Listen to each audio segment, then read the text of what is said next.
मैं आपको सिर्फ ये अपील करने आया हूं कि अगर अभी तक आपने K24 news and entertainment channel को सब्सक्राइब नहीं किया तो प्लीज़ कर लीजिए।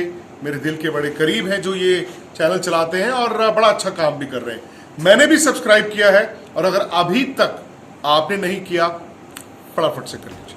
पतंजलि योगपीठ 2 के योग भवन में अंतर्राष्ट्रीय योग दिवस मनाया गया। अंतर्राष्ट्रीय योग दिवस की शुरुआत सोमवार प्रातः 5 बजे से योग गुरु बाबा रामदेव आचार्य बालकृष्ण के द्वारा शंखनाद करके की गई। अंतर्राष्ट्रीय योग दिवस के अवसर पर बाबा रामदेव के द्वारा योग के गुण और महत्व को बड़े ही सहज भाव से समझाया गया। उन्होंने कहा कि योग हमारे सनातन धर्म में आदि अनादिकाल से चला आ रहा है। योग करने से शरीर में पनप रहे तमाम रोगों से मुक्ति पाई जा सकती है।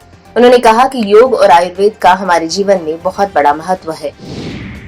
एक दिन की प्रैक्टिस न रह जाए योग। इंटरनेशनल योगा डे पर कुछ लोग घर से बाहर निकलते हैं और फोटो शो करा करके चले जाते हैं। योग हमारी दिनचर्या का हिस्सा बनेगा। चाहे सूर्य नमस्कार करें, चाहे आसन करें, प्राणायाम करें, ध्यान करें, शुरुआत करें। और जब शुरुआत करेंगे तो कोरोना की चाहे तीसरी लहर आए या 5वीं 7वीं लहर आए, बच्चों से लेकर के बुजुर्गों तक सब अपने आप को बचा सकेंगे, क्योंकि योग में प्राण को ब्रह्म कहा है। उत्तराखंड में भी एक दिन में कोविड टीकाकरण में नया रिकॉर्ड बना है। सोमवार को प्रदेश भर में 851 केंद्रों पर 1.13 लाख लोगों ने वैक्सीन लगवाई है। अंतर्राष्ट्रीय योग दिवस पर प्रदेश में कोविड टीकाकरण का महाअभियान शुरू कर दिया गया है। इस अभियान के तहत अगले 4 दिनों तक प्रदेश में प्रतिदिन 1 लाख से ज्यादा लोगों को कोविड वैक्सीन लगाई जाएगी। सोमवार को आईटीबीपी के जवानों ने 14,000 फुट की ऊंचाई लिपुलेख, 13,000 फुट की ऊंचाई दुंग, 12,000 फुट मिलम, बुगडियार सहित चीन सीमा से सटी चौकियों पर योगासन कर चीन के जवानों को शारीरिक शक्ति दिखाई। देहरादून में कर्फ्यू ढील मिलने के बाद सोमवार को बाजार खुल गए। पहले ही दिन सड़कों पर वाहनों की रैली को संभालने में पुलिस हांफ गई। यातायात पुलिस के साथ थाना पुलिस को भी सड़कों पर उतरकर पसीना बहाना पड़ा। वहीं स्मार्ट सिटी के तहत हुई सड़कों की खुदाई भी मुसीबत का सबब बनी। कोविड कर्फ्यू के दौरान सड़कों पर वाहन न के बराबर चल रहे थे। इसके चलते यातायात पुलिस को भी कोविड ड्यूटी में लगाया गया था। अब जैसे कर्फ्यू में ढील मिली तो पुलिस की मुश्किलें भी बढ़ गयी। काफी मशक्कत के बाद सोमवार देर रात घाट पिथौरागढ़ मार्ग नेशनल हाईवे के कर्मचारियों की दिन रात मेहनत के बाद आखिरकार खुल गया। बता दें कि पिथौरागढ़ जिले में भारी बारिश एवं भूस्खलन से कई दिनों से घाट पिथौरागढ़ मार्ग बाधित था।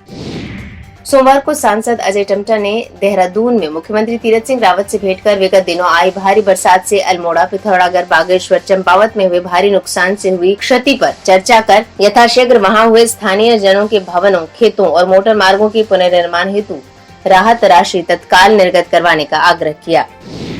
बाजपुर में समाजवादी पार्टी के कार्यकर्ताओं ने प्रदेश सरकार का पुतला फूंका और जमकर नारेबाजी की। इस दौरान समाजवादी पार्टी के कार्यकर्ताओं को भारतीय किसान यूनियन और कांग्रेस कार्यकर्ताओं ने समर्थन दिया। बता दें कि बाजपुर के 20 गांव की 5,838 एकड़ भूमि का किसानों को मालिकाना हक दिलाने की मांग को लेकर समाजवादी पार्टी के कार्यकर्ता बीते 13 दिनों से भगत सिंह चौक पर क्रमिक अनशन कर रहे हैं।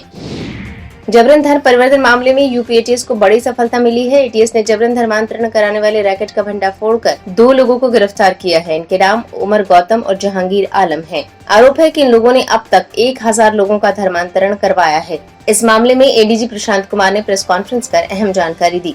तो ये थी आज की फटाफट न्यूज। ऐसे ही ताजा तरीन खबरों के लिए हमारे YouTube channel K24 news and entertainment को सब्सक्राइब जरूर करें।